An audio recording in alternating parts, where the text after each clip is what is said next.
enough to bet against Germany leading Europe's challenge for the World Cup.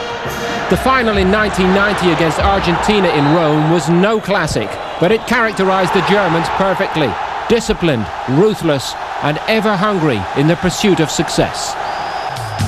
The record simply sets them apart. Participants in every finals bar those following World War II, 3 times winners, 3 times runners-up. All Berti Vogts has to do talent, but not the tradition for getting results. In the event, it turned out to be far too close for comfort for Berti. Right from the start, this was a group that produced surprises. When Ukraine beat Portugal, another genuine challenger to the Germans emerged. The Germans seemed to take command when Oliver Bierhoff set up a 2-0 win over the group leaders Ukraine in Bremen. But the Germans had stumbled against Northern Ireland at home, and in the return in Belfast they were grateful to Bierhoff once again. He produced a hat-trick in 8 minutes. A 3-1 win for the Germans, but the machine wasn't quite working with its characteristic efficiency, and the Germans were leaking goals at the other end. In all, Germany dropped 8 points, leaving themselves needing 1 more from the final home game against Albania. Jürgen Kohler inexplicably headed past his own keeper on 55 minutes. 10 minutes later, another defender, Thomas Helmer, levelled it. Bierhoff then produced the goal to put the Germans in front on 73 minutes. It seemed that the panic was over.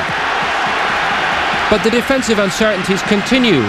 Iglitare levelling for Albania at 2-2 as Kohler hesitated.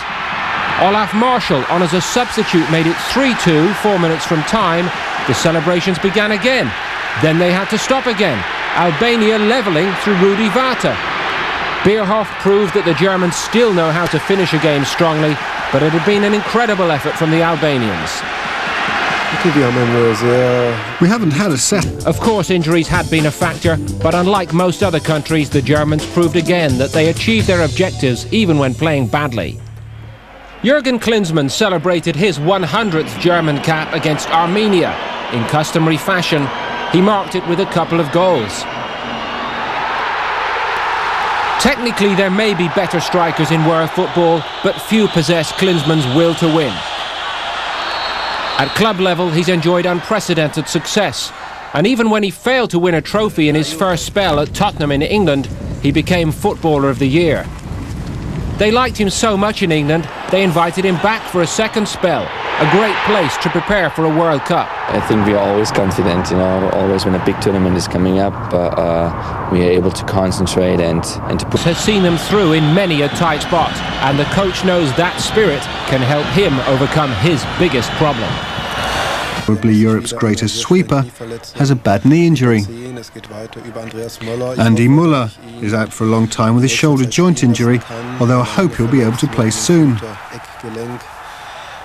Thomas Hassler had a ligament problem, although he is getting fit. But I don't know if he'll be fit enough for 90 minutes of football. Up front, Stefan Kuntz thought he'd played his last game for his country after Euro 96. But now, he's far from a spent force.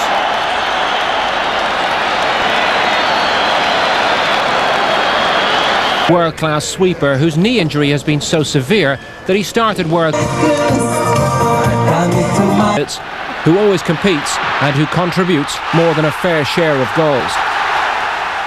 Germany's first choice in goal is still Andreas Kopka. His temperament has already been tested and not found wanting. He contributed important saves in the qualifiers against Portugal and again in the Ukraine. A top-class athlete whose agility and reflexes are second to none.